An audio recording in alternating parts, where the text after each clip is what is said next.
Hi, everyone. My name is Sharjit Mazumdar, and I am a high school senior at William Penn High School in Illinois.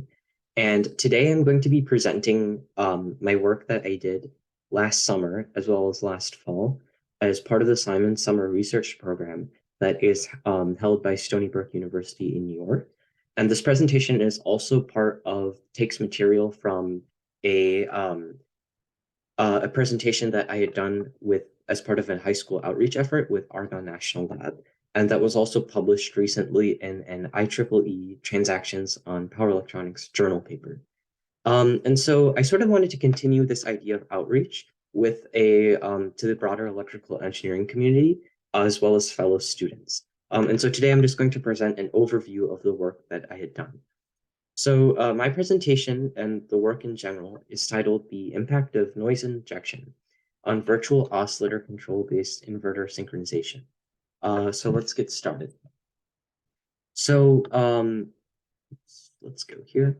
So the general research motivation or the purpose behind this work is that while communication-based inverters, traditional types of inverters, have been the workhorse of the power electronics industry in general, um, recently self-synchronizing inverters based on a novel virtual oscillator control methodology developed by the National Renewable Energy Laboratory have gained traction. I dubbed them communication-free self-synchronizing inverters for the purpose of this presentation. And the reason why they've gained popularity is because this is mainly because these inverters ideally behave in sync. They behave as synchronized couple oscillators, and they can operate in a decentralized manner without broader information exchange. And this means that there is the reduction in lag time in theory. But the point of this sort of research work that I had done was to sort of go a little bit deeper and to understand that there are potential drawbacks with this approach. And even though these virtual oscillator control-based inverters don't communicate with each other, they still make local measurements for control.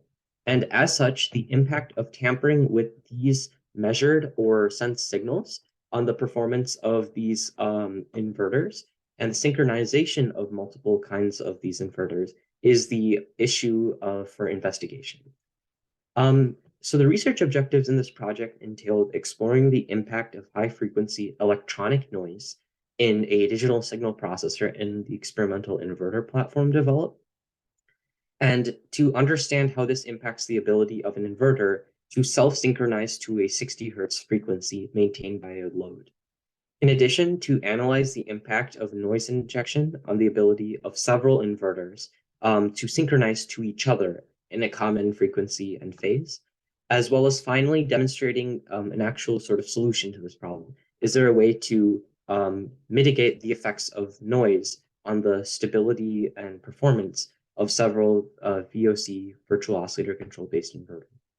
So to present a little bit of background on this project, or the math behind and the kind of theory behind this project, based on recent literature, the virtual oscillator control method was developed based on the idea of using a set of three virtual parameters, a resistance, an inductance, and a capacitance operating in parallel with a current-controlled voltage source.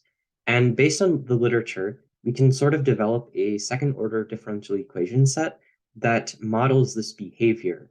And so we can see that this equation relies on an inductance and capacitance parameter, as well as a resistance.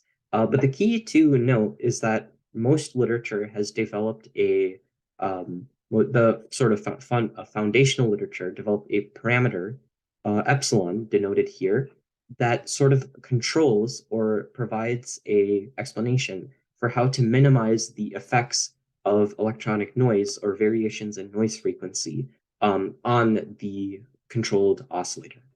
So more specifically, we can see in this plot here, this phase plane portrait on the right-hand side of the slide with the derivative of voltage versus voltage, that as epsilon is varied from a relatively small value from 0.1 to 3, there is a greater and greater distortion in the plot signal. And the reason this makes sense is because if there is very little in effect a 0.1 value of epsilon, we would have a sinusoidal wave versus a cosine wave plotted, and this would result in a circular phase portrait. But as more and more variations are introduced, this ideal circular phase portrait starts deviating. And to go along with this idea, we provide a schematic here, which outlines how a certain set of identical nonlinear coupled oscillators will synchronize according to the condition outlined here, representing the difference in output voltages across the set of inverters that are outlined here that are operating in parallel.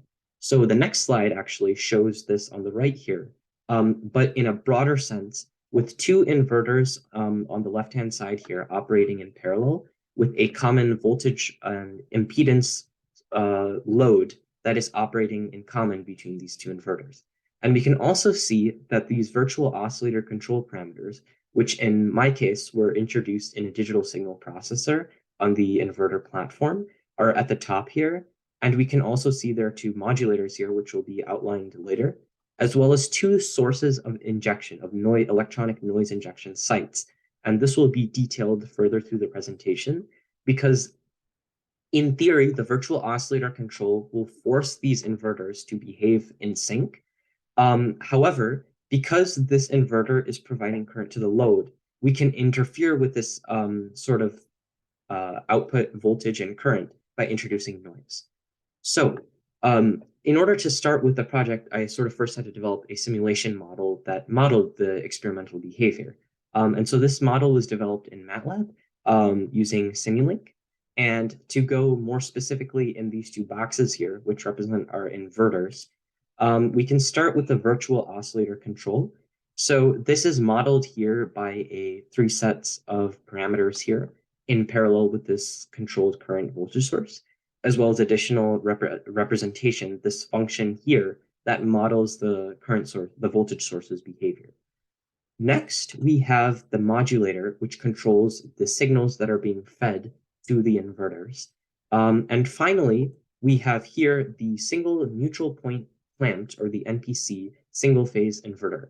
And this is modeled here using a set of switches along with diodes and resistances. And this models experimentally the experimental platform, which is outlined a bit later, as to how we can sort of model this behavior in MATLAB and use those results to predict how the system will operate experimentally.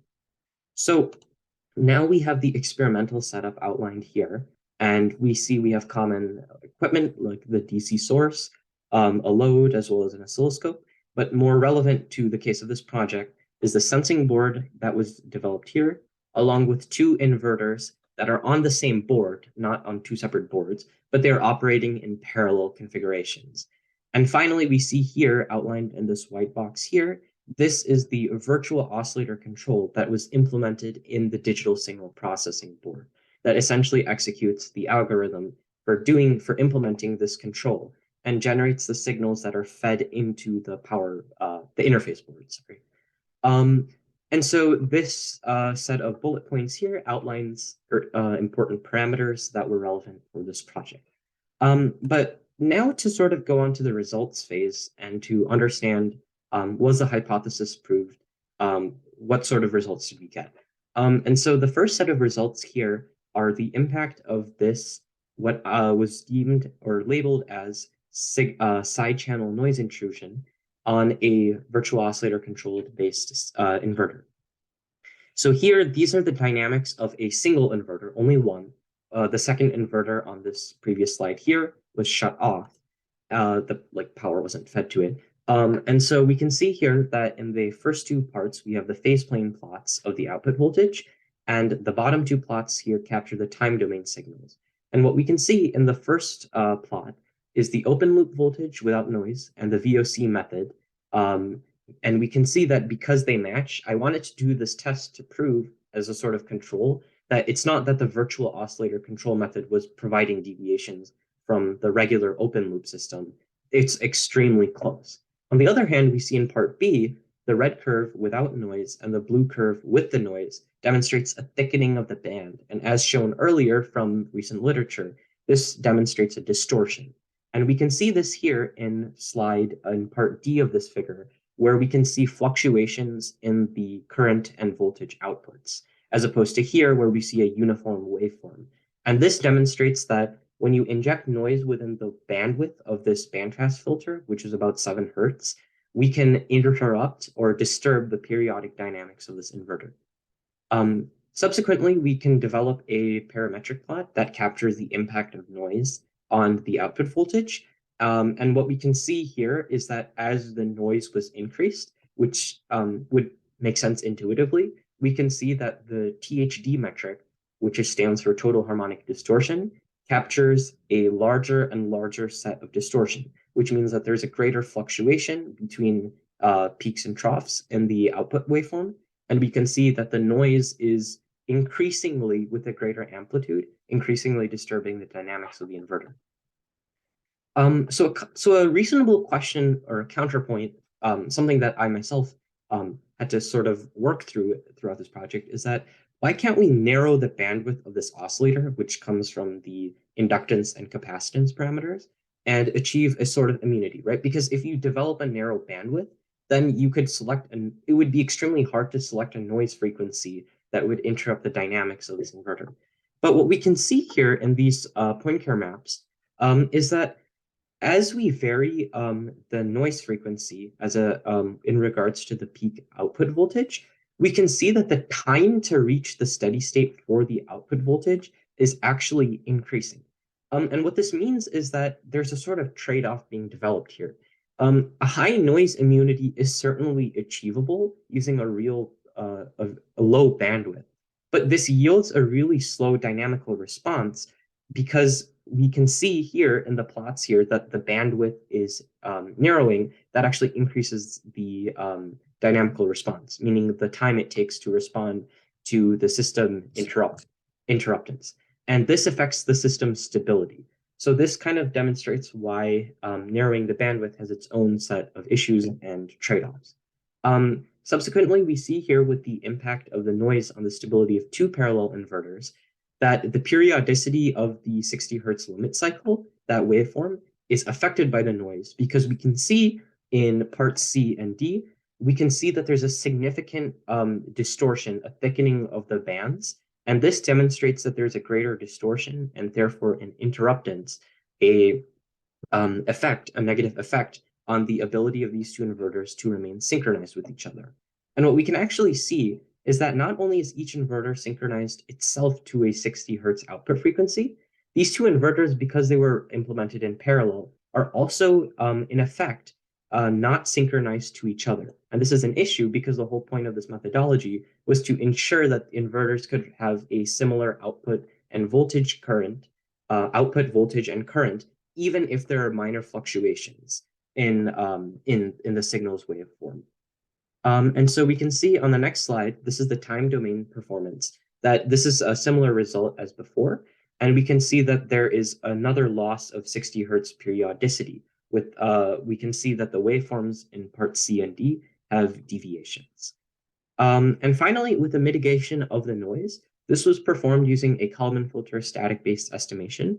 And we can see this mitigation technique in plot B with the voltage with the noise and the Kalman filter actually resembles the voltage performance without any noise really well. We can see that there certainly are deviations. It's not a perfect signal. And we can see in plot C here that when the Kalman filter is triggered, denoted with that red Heaviside step function, that it is modeling the VOC voltage well, but not perfectly.